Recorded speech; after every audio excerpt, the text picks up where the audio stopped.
сегодняшнего дня, в течение 3 дней, мы постараемся охватить всех выезжающих, провести эти прививки. Хадж-миссия 2019. Меньше 3 недель до отправки паломников. Процедура вакцинации – важнейший элемент подготовки. Сроки и правила прохождения в выпуске. Фундамент сел, настолько сел, что сами стены уже не выносят. Особенно это крыло, левое крыло этого здания, оно отходит. Ежегодно отходит. Спасет ли капремонт городской ДК, музей боевой славы и другие здания, имеющие одно название? Аварийные объекты Малгобека дают знать о своем состоянии.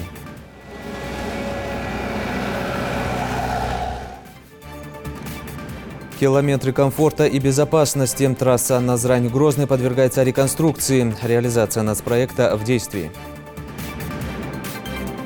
Данные изменения, в принципе, очень важны заказчикам для их правильной работы.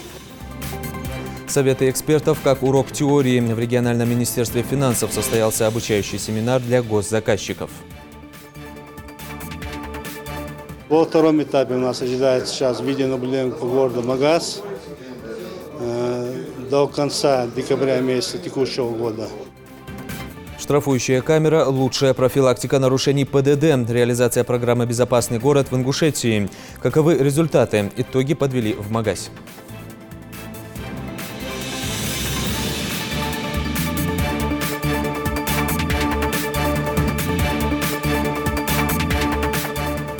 На канале «Ингушетия новости 24». Добрый вечер.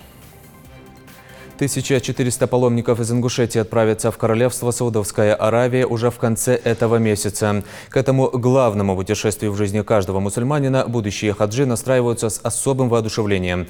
Паломники готовятся как духовно, так и физически. Помимо подготовки документов, важный процесс подготовки – обязательная вакцинация. Вопрос обеспечения качественной вакцины обсуждался накануне в правительстве региона. Об условиях, созданных для паломников, и правилах прохождения этой процедуры в сюжете Тамары Хашагульговой.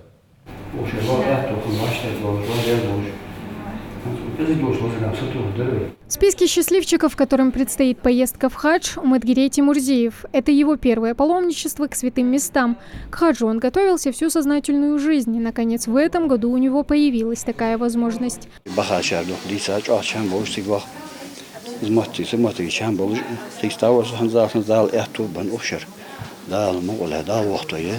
وقتشان بولج بسودال عندلي سيك بخا شهر أخذ ماتيليك ماتيجيو أخ قابل هنس أبيح كشهر ديا باراتو يطمن سيك ده ديحكش إنه هذا أن ملاي بيها هذا دوتش هنس باش دي خد خد هذا المغلي مخكا دي خد تأم دي خد ما دي خد ماشل دي خد خد الدواء الذي ديال كده دال دي شهر زويده.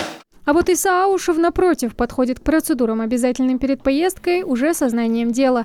Он отправляется в хадж уже в 4-й раз.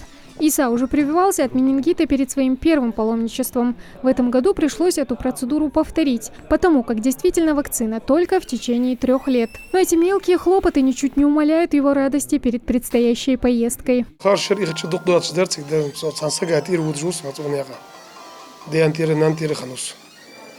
سنتير حجول ديات تسيلا هيتمت وخشر دي هم كان كاتير وخير تشورسني أزوز بنيت هذا حكا تبريف كشي دولة نيست كروز دوات نيج شق بلجت ديال هيتمت وخشر دي كروب نبرات ديال بيرو سامل زول وجدت بريوك اسموتر تاعن أورجانيزوني ديكيه حمد يحكي جا сразу دي سبول دسياتا دالودا شق بلغير تشدوكت. Никаких очередей во время медосмотров и вакцинации нет. Все благодаря грамотной организации процесса. Каждый из паломников приходит в определенный ему день. В этом году вакцинацию для будущих хаджи приобрели за счет средств благотворителей. Паломник по прибытию в Саудовскую Аравию обязан предоставить прививочный сертификат международного образца с отметкой о проведении иммунизации против менингита. Это основное требование для получения визы. Вот в этом году как никогда этот вопрос стал острым, но однако же благодаря, как говорится, благотворительности есть добрые люди в мире, нашлись добрые люди, они, как говорится, оплатили, и за счет этого, как говорится, мы совершили вот эту процедуру. Сегодня, значит, наши паломники по порядку, значит, первый и второй самолет сегодня охватываем 6 групп. должны пройти вакцинации. Пройти вакцинацию против менингококковой инфекции в интересах самих паломников. Ее необходимо сделать не позднее, чем за 10 дней до отъезда. Это обезопасит пребывание в иностранном государстве, где риск подхватить всякого рода болезни возрастает в разы. В основном наше население прививается по месту жительства согласно календаря прививок. Вот все прививки, которые необходимо делать. А тут специфическая прививка, называется Минактора. Довольно дорогое удовольствие. В общем, комитет по хаджу приобрел. Значит, они представили нам и сертификаты для заполнения. Вот с сегодняшнего дня, в течение 3 дней, мы постараемся охватить всех выезжающих, провести эти прививки. Перед тем, как провести прививку, у нас есть 3-4 терапевта на приеме, которые проводят осмотр пациентов. Если нет противопоказаний, то проводим прививки. Недостаточно просто привиться перед поездкой. Также важно соблюдать меры личной профилактики уже после прибытия в Саудовскую Аравию. Первые 3-4 дня стараться не пользоваться сильно кондиционерами и вентиляторами, потому что там кондиционер, если дома на работе вы еще можете как-то обработать, там в гостинице кто вам разрешит этим заниматься. Поэтому кондиционер тоже является источником заражения, источником инфекции. Тоже не исключается такой вариант. И в тех местах, где они бывают, стараться, чтобы обувь была, ноги закрытые были, потому что можно там удариться, порезать палец, это инфекция открытая. Не есть те продукты, которые сомнительны. Чтобы пройти процедуру вакцинации у будущих хаджи 3 дня. Последний день иммунизации от менингита – 15 июля. А уже 20 числа намечен итоговый семинар для всех, кто собирается совершить хадж. Тамара Хашагульгова, Магомед Белакиев, Новости 24. Отремонтировать или снести? Вопрос для малгобекчан риторический. Дворец культуры, музей боевой и трудовой славы, Центр патриотического воспитания детей и детская школа «Ангушт». Во всех этих объектах необходим капитальный ремонт, а в некоторых из них и вовсе опасно находиться по причине аварийного состояния. Повсюду трещины и сырость, которые творчески маскируются подручными средствами. Проблема серьезная и требующая скорейшего решения. Из Малгобека специальный репортаж Светланы Томовой. Это важное и значимое учреждение в городе Малгобек для жителей закрыто по причине аварийного состояния. Единственный центр культурного развития был построен еще в 1976 году. За эти годы в нем проводили кое-какие ремонтные работы, но сохранить его даже после капитального ремонта, который провели в 1999 году, не удалось. Проектным институтом республики после тщательного осмотра было вынесено решение, что здание аварийное и не подлежит даже реконструкции. Фундамент сел, настолько сел, что сами стены уже не выносят. Особенно это крыло, левое крыло этого здания, оно отходит. Ежегодно отходит. Блоки, они прижаты, блоки, и окна не открываются на 2-м этаже. Поэтому было решено, чтобы людей отсюда выселить, потому что никто за них не отвечал. МЧС там проверяли, выхода не было. Концертный зал на 500 мест пришлось из-за ветхости помещения закрыть еще в прошлом году, а саму сцену отделить от зала, потому как проводить репетиции творческого коллектива центра больше было негде. По словам мэра города, ремонт проводили почти ежегодно, старались сохранить здание до последнего, но после осмотра комиссии было принято решение о его незамедлительном закрытии. Мы обращались с просьбой на имя главы региона. Это в тот момент это был Юнусбек Баматгалевич Евкуров, о том, чтобы силами, республиканскими силами, либо федеральными силами нам выделили необходимую сумму на постройку данного объекта с увеличением, то есть на 100-150 мест, потому что его уже не хватает. Моя просьба была вынесена самим главой региона Ольгой Голодец. Ольга Голодец обещала помочь. Ну а в этом здании в 1980 году был открыт музей боевой и трудовой славы. Правда, он изначально должен был стать лишь временным хранилищем экспонатов до того, как построят новое здание музея. Только это время растянулось почти на 40 лет. На сегодняшний день здание абсолютно не приспособлено для музея. Оно находится в аварийном состоянии. Здесь нет фундамента, по стенам давно пошли трещины. Внутри всего 3 небольших зала: этнография, боевой славы славы и зал нефтяников и героев соцтруда. Последний за счет работников музея претерпел изменения. Здесь провели небольшой ремонт, но расставить необходимые композиции пока нет ни возможности, все опирается в финансы, ни свободного места. Мы возьмемся вот за этот зал этнографии. Он, вот как вы сами видите, в таком состоянии, в плачевном, вот эти вот старые, вот эти деревяшки, отбитые все стены, старые стенды, еще допотопные. Единственное, здесь висит вот новый стенд один, его места не было повесить, мы его здесь повесили. А вот эти стенды мы сейчас заново будем оформлять полностью. Здесь у нас будут нефтяники, и здесь у нас будут герои соцтруда. Но вся трудовая слава нашего города, скажем так, мы будем размещать именно в этой комнате. Хотя я даже уже заранее знаю, что все, что у нас есть, разместить у нас все равно не получится. А в этой крохотной комнате расположился весь коллектив музея. Если говорить о хранилище, то все документы и артефакты находятся в сыром помещении, на стульях, на полу и полуразвалившихся полках, без соблюдения необходимого температурного режима. Вот это наше хранилище. Но здесь должен быть свой температурный режим. Здесь много чего должно быть. Здесь должны быть такие матовые окна, чтобы здесь вечно вот темнота и одна температура всегда стояла.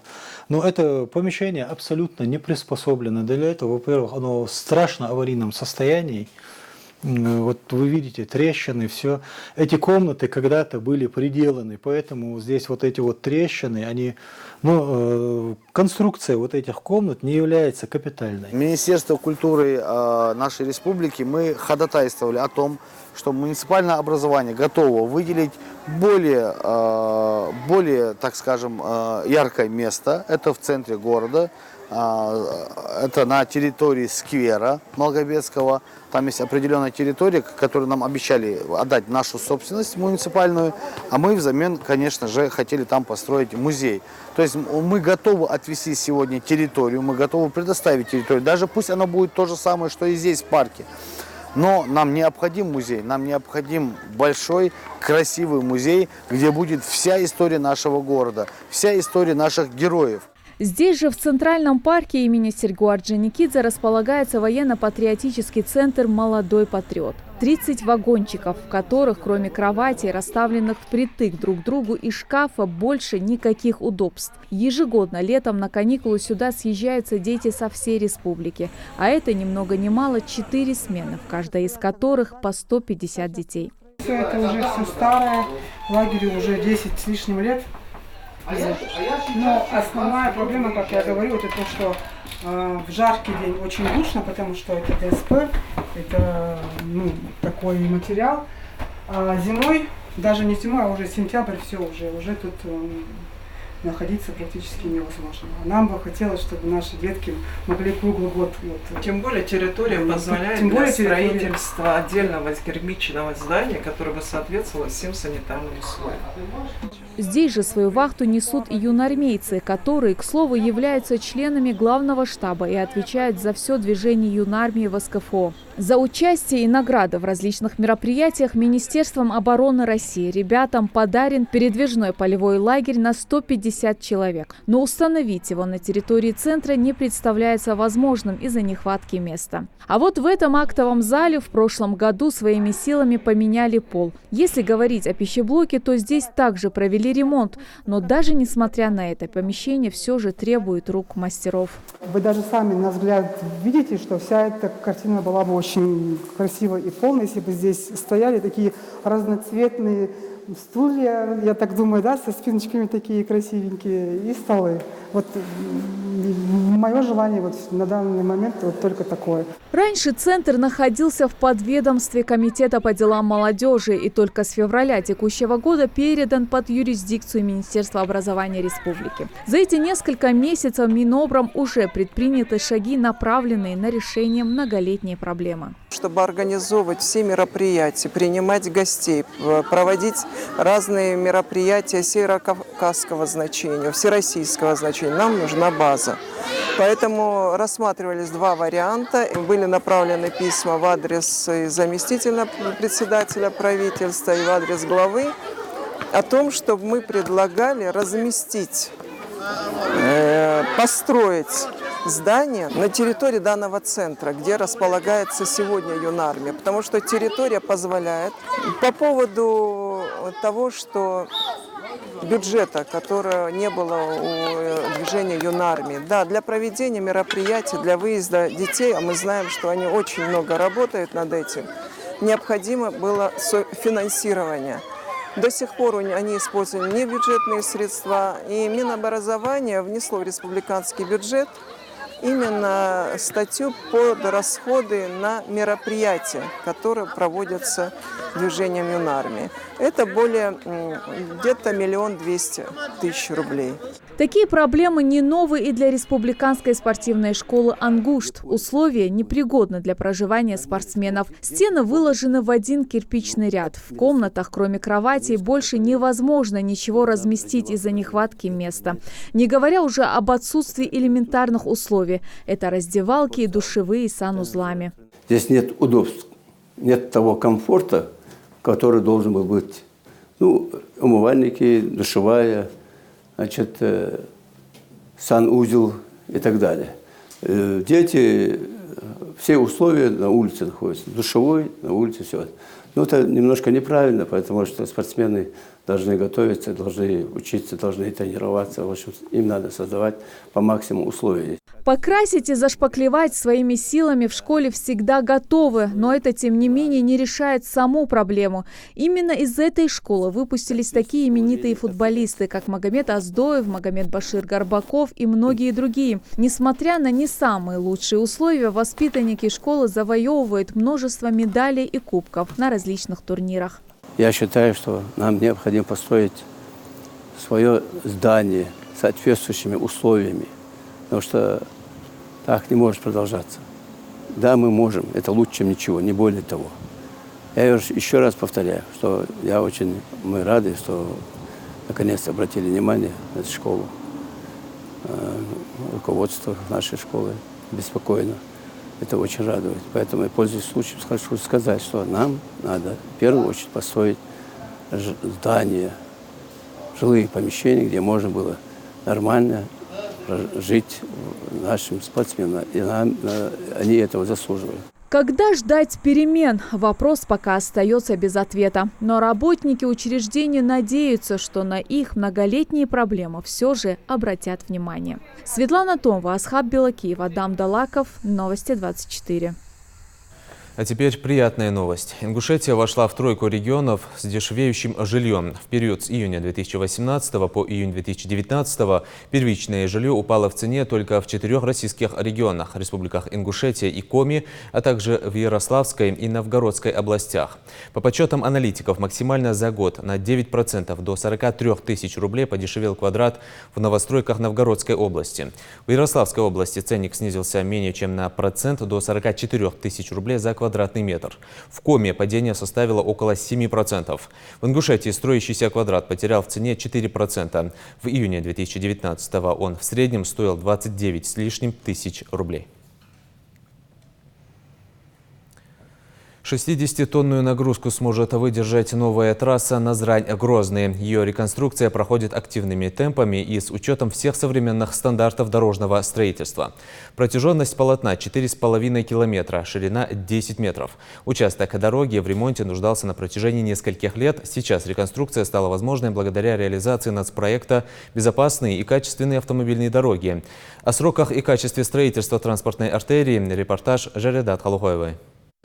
Этот участок автодороги Назрань-Грозный местные жители в шутку называли лунным кратером с ямами и колдобинами. Она давно перестала соответствовать нормативным стандартам. Сейчас здесь кипит работа и днем, и ночью. Трасса попала под нацпроект «Безопасные и качественные автомобильные дороги», в рамках которого здесь идет полная модернизация дорожного полотна. Руки и средства до столь масштабной реконструкции дороги регионального значения дошли впервые за 15 лет. По участку можно судить, какие изменения здесь уже произошли за неполные 2 недели строительных работ. Здесь проложили черновой выравнивающий слой асфальта. Еще один финальный рабочие укладывают сейчас.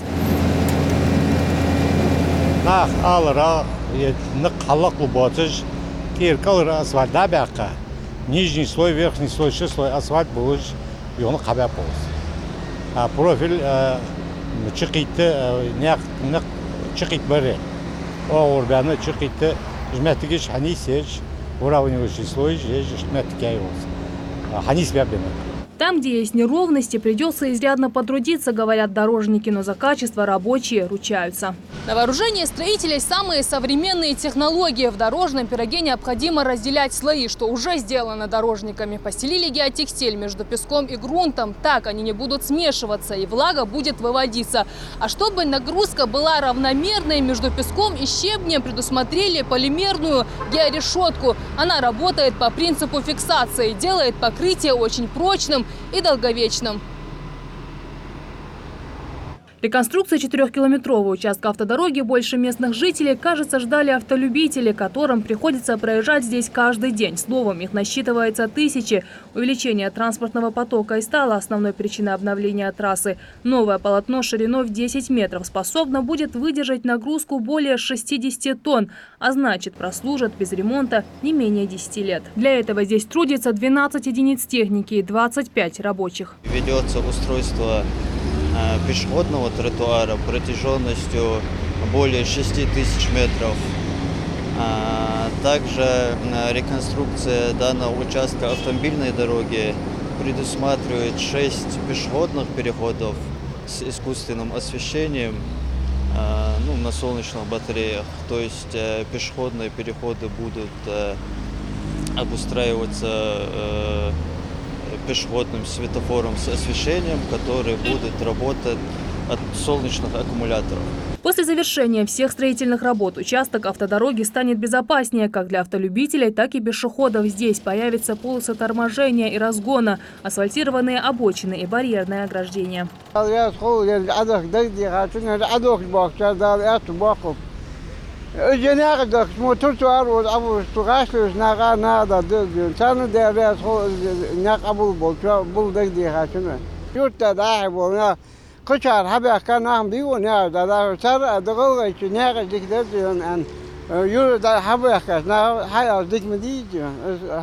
Завершить все строительные работы дорожники планируют до конца месяца. Задача не просто проложить хорошую дорогу, а еще и сократить число ДТП. Жарадат Хулухоева, Марбек Мерджоев, Новости 24. Работающим пенсионерам с 1 августа текущего года произведут перерасчет страховых пенсий. Для этого не требуется подача заявлений. Перерасчет производится по результатам работы за прошлый год, то есть по данным индивидуального учета. Основанием для перерасчета являются страховые взносы, поступившие на индивидуальные счета граждан, внесенные их работодателями. Максимальное количество баллов, учитываемых при беззаявительном перерасчете страховой пенсии, не более 3. В денежном выражении это составит сумму в размере от 214 до 261 рубля. На перерасчет имеют право получатели страховых пенсий по старости, по инвалидности, по случаю потери кормильца.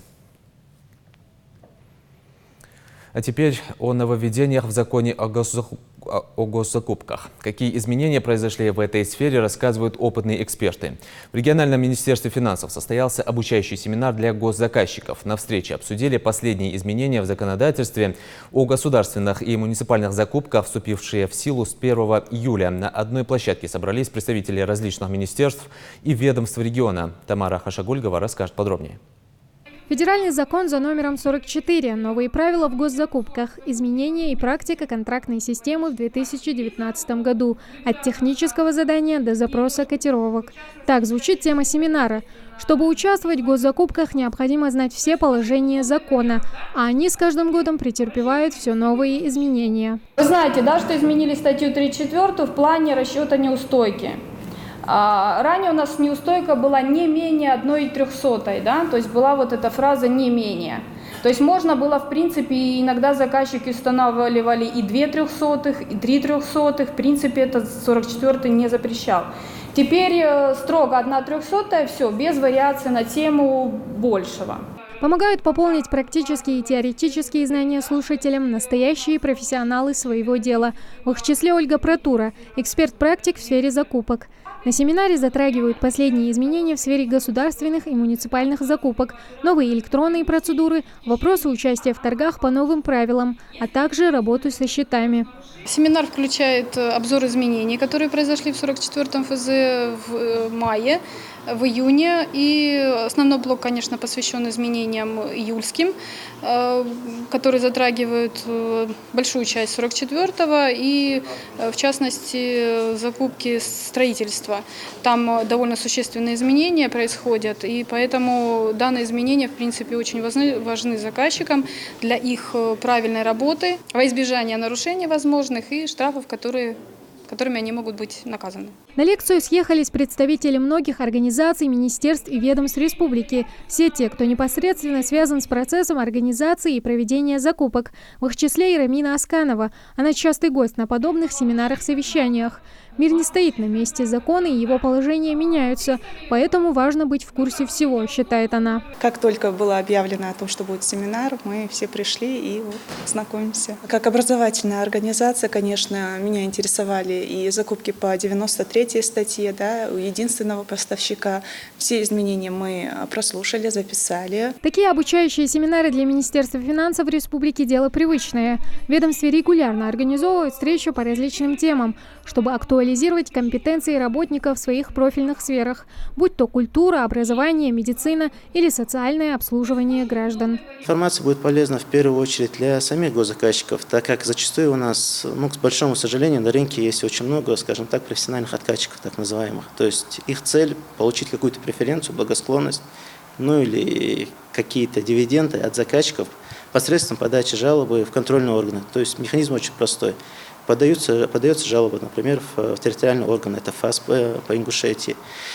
Указываются недостатки в документации, что может привести к срыву, вынуждая заказчика пойти на контакт с данным профессиональным откатчиком. То есть это своего рода как борьба между заказчиками и профессиональными откатчиками.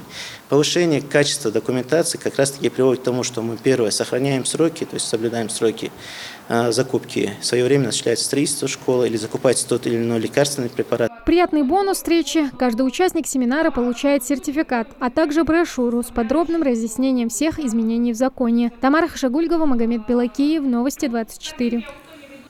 В Ингушетии запустят конкурс по трудоустройству молодежи в Минприроды региона. Экологический телепроект-конкурс будет проходить на национальном телеканале. 3 победителей после прохождения 5 сложных испытаний будут трудоустроены в региональное Минприроды. Конкурсантам предстоит пройти 5 испытаний на знания в области лесной отрасли, умение собирать экологических единомышленников, провести субботники, будет испытание на выносливость из серии «Найти незаконную вырубку леса», переправа через реку, испытание на эрудированность, знание природоохранного законодательства. Курировать проект будет созданный при Министерстве природных ресурсов молодежный экологический совет. Выехать на встречную полосу движения, проскочить на красный свет или припарковаться под запрещающим знаком. Сколько это будет стоить в рублях, знают водители. Нарушать правила дорожного движения становится невыгодно. Программа «Безопасный город» в прямом смысле оправдывает свое название, как для пешеходов, так и водителей. Камеры фото- и видеофиксации нарушений установлены на самых оживленных и аварийно опасных участках дорог региона. Все вопросы, связанные с их функционированием, обсуждались сегодня на заседании межведомственной рабочей группы в Магасе.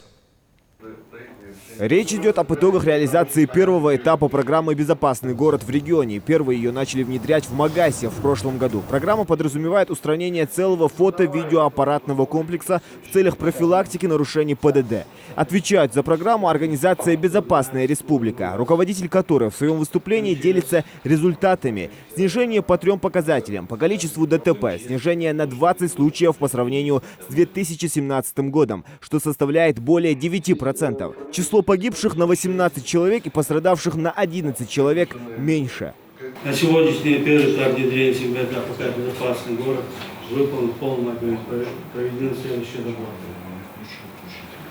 На территории пилотного муниципального образования города Магас создан сегмент видеонаблюдения, установлено 39 видеонаблюдений, кодекс экстренной связи с полицией. За обслуживание аппаратного комплекса отвечает компания «Ситроникс», представители которой рассказывают о втором этапе внедрения АПК «Безопасный город». Ее реализация запланирована с апреля этого года по декабрь 2021. Этот этап включает в себя 6 мероприятий. Второй этап также включает в себя внедрение комплексных средств автоматизации в рамках региональной платформы и в муниципальных образованиях. Это город Назрань, город Малакбек, город Карабулак. Джейрайханский муниципальный район, Малгобекский муниципальный район, Назрановский муниципальный район, Сунжанский муниципальный район. Срок завершения данного этапа 2021 год. Реализация начинается уже сейчас.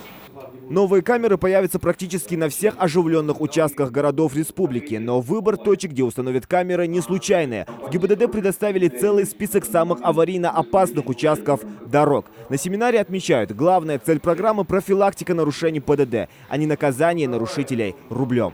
В втором этапе у нас ожидается сейчас видеонаблюдение по городу Магаз до конца декабря месяца текущего года. И обсуждаем фото-видеофиксацию тех камер, которые, какие у нас ошибки там, выявление там, где не хватает там, освещения, где там разметки нет, выявление данных причин и дать на устранение администрации муниципалитета данных замечаний. По данным ГИБДД, с момента внедрения первого этапа программы в республике выписано более 500 тысяч штрафов за нарушение ПДД. Из них оплачено порядка половины. На встрече напоминают, нарушителю дается возможность в течение 2 недель погасить штраф с 50% скидкой. Но за просрочку в полгода и более придется оплачивать уже в двойном размере. Зелимхан Калоев, Адам Гулоев, Магомед Белакиев. Новости 24.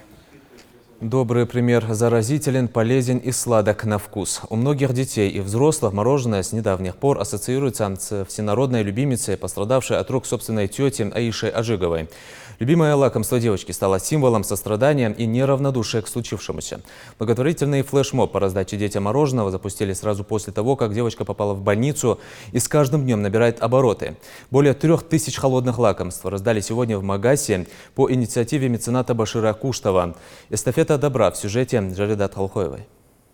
Этот фургончик, хотя не голубой, да и вообще не похож на вертолет из детской песенки, но радости принес с собой не меньше. На его борту ценный груз мороженое и сотни детских рук, для которых это лакомство еще никогда не было настолько вкусным. Приятно то, что делают, то, что раздают всем бесплатно. Некоторые дети не могут себе такого позволить, но это приятно и не только нам, окружающим. 3000 эскимо в подарок, можно сказать, одно из самых ярких детских желаний. В эту хмурую погоду оно засияло ярче солнца. И дело даже не в самом лакомстве, а в причине его раздачи. В этом добром жесте пожелание скорейшего выздоровления травмированной Аиши Ажиговой, 7-летней девочки, ставшей символом стойкости и воли к жизни. Именно поэтому вместе со словом «спасибо» за угощение дети говорят слова поддержки в ее адрес. Я желаю ей всего хорошего, чтобы она не болела, чтобы все хорошо у нее было в жизни, чтобы никаких бед не было. Эстафета добра в честь скорейшего выздоровления девочки стала заразительной. В разных уголках страны и даже за ее пределами проходят акции по раздаче любимых лакомств Аиши, мороженого и шоколада. Сегодня ее подхватил и известный меценат Башир Куштов.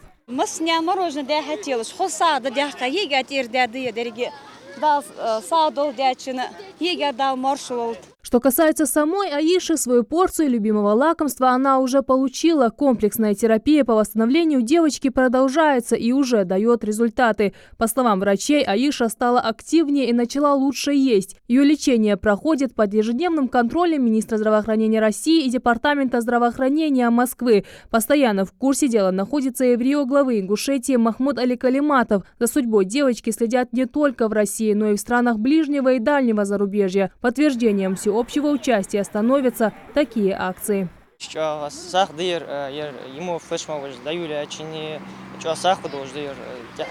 Счастливая детская улыбка – это лучшее, что может быть. Сегодня ее видят на детских лицах не только в Магасе, но и в других населенных пунктах республики, в которых также прошла добрая акция. Жаридат Халхоева, Адам Далаков, Новости 24. Сейчас время анонса. В субботу в эфире национального телеканала смотрите еженедельную информационную программу «Новости СКФО» с Зелимханом Калоевым. Итак, завтра в 21:00 вы увидите. Пшеница, овес, ячмень, рожь. Жаркая жатва сменяется обильными дождями. رشوة يرتخ بعض الناس كاش دقة خقمية إنه يوفقوا كاش دقة عدا زنزرت عيا تقوم خطرة خانزرت رشوة كاش دقة خقية خير جدارتها. Минимум времени и максимум работы. В Ингушетии в разгаре уборочная страда. Грядут тяжелые времена для аллергиков, расцвет амброзии и проблем. Какие решения? Амброзию с корешками, однозначно с корешками, потому как это самый наилучший способ ее искоренения. То есть, если ее элементарно скосить, корень на следующий год даст всход. 30 копеек за корешок. В Карачаево-Черкесии стартовала ежегодная акция по борьбе с сорняком. Незащищенный отдых и опасные последствия. Пустяк превратился в смертельный столбняк. Она пришла ко мне с занозой. Сказала, что у нее заноза. Просила вытащить. Через неделю она стала. В Дагестане врачи спасли ребенка от страшного заражения. Проблемы домашних животных под контролем. Персик, как тебе осмотр? Понравилось? Видимо, не очень. В Ставрополе открылась новая ветеринарная клиника. В жизни каждого всегда есть место подвигу, спасение утопающего и народное признание.